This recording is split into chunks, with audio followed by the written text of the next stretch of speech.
feeling lost in the darkness? If you get overwhelmed by life, stress, burdens, and disappointment, then this video is for you. We're going to talk about real feeling and real solutions in this video. So let's start. Sometimes life can be hard, really hard. Sometimes it may feel like the weight of the world is pressing down on you, making it difficult to breathe, to think, to even move forward. Sometimes you may find yourself surrounded by people, yet feel completely alone. You may feel that no one really understands what you've been through or what you are going through. At other times, you might feel helpless and hopeless against the pressure of just holding your head up and moving forward towards your goals. You may be knocked down or knocked off balance by doubt and worry. Fear can creep into your mind, despite your best efforts. Let's face it, these feelings can be overwhelming and cast a shadow over every aspect of your life, making it hard to see any glimmer of hope or possibility of escape. And you might find yourself questioning everything, from your choices to your very existence. You might question your path, what you're meant to do, even who you are. But listen, if you are alone at these moments, hold on. Remind yourself that this moment will eventually pass. This is the opportunity to build character, your chance to understand who you really are, deep down. Are you a fair weather friend to yourself, only loving yourself when the sun is shining on you and things are going well? Or are you a true, dependable friend in need to yourself? When the world grows dark and you feel abandoned and alone, will you abandon yourself too? This is the type of resilience we are going to be working on in this video. Apply the rule: don't believe people who say that they love you. Believe the people who demonstrate that they love you, especially in times of need. Learn this rule and apply it to yourself. Do your actions prove that you love yourself, or is it just talk? Because talk is cheap. We all have times, sometimes long times, of sadness. It's a part of the human experience, something that everyone goes through at some point in their lives. These periods of sadness can be incredibly tough, but they also remind us of our resilience and capacity for growth. It's okay to feel sad, to cry, and to seek comfort from friends, family, or a medical professional. It's equally okay for you to challenge yourself at these times, to go through the pain, to learn from it, to apply self-development techniques, and to use it as fuel to build tenacity, resistance, and determination for the future. Adversity, our emotions, both the highs and the lows, are what make us who we are. They shape our experiences and help us to understand and connect with ourselves on a deeper level. They show us what skills, knowledge, coping mechanisms, or experiences we lack. They give us insight into reality, even if reality is sometimes difficult to bear or to accept. By embracing our emotions, our demons, our shortcomings, or the shortcomings of other people on whom we thought that we knew or could rely, gives us valuable insight.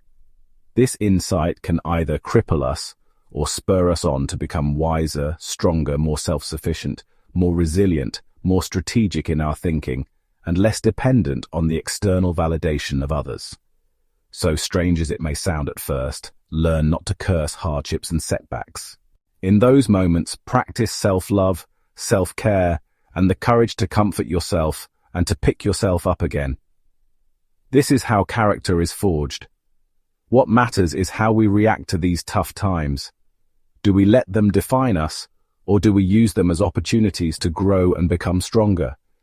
It's in these moments of adversity that we discover our true strength and resilience.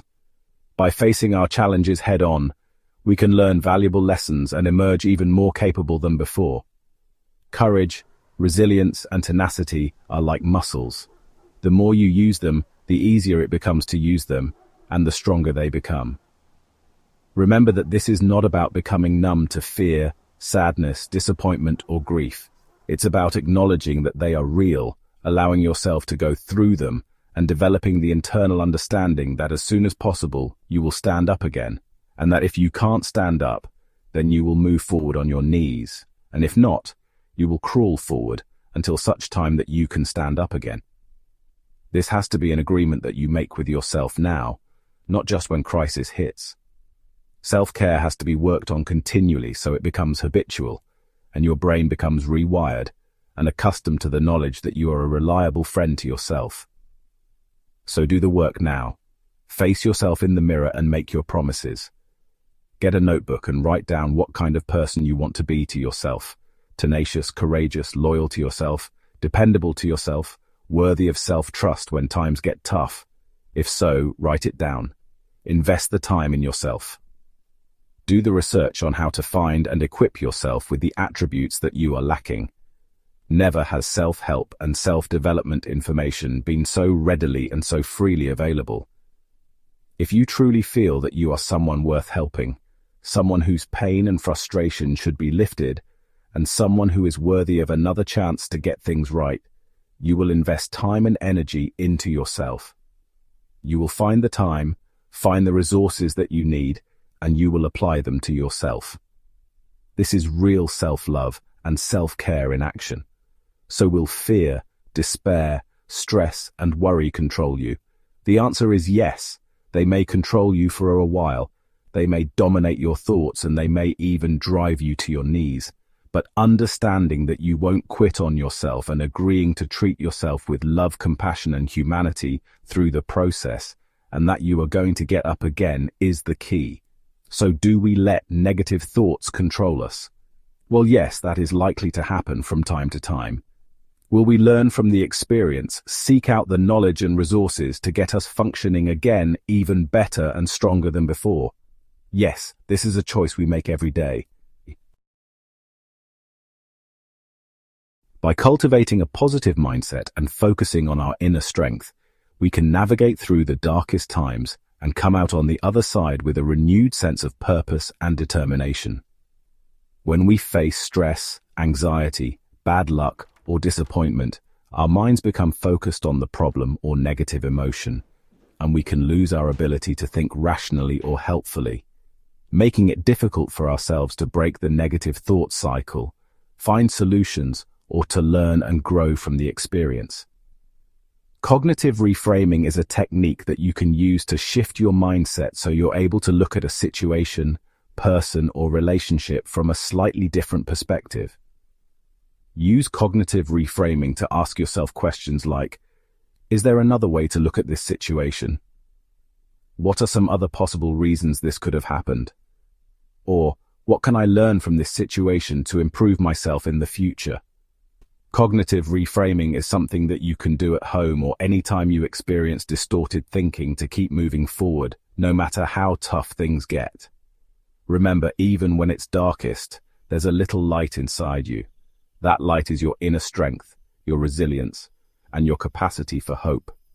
It's always there, even when you can't see it. By nurturing that light, you can find your way through the darkness and emerge stronger and more determined than ever. Choose your battles wisely. Mark Manson, author of the best-selling book, The Subtle Art of Not Giving a F***ck, has a refreshingly insightful view on facing life's challenges.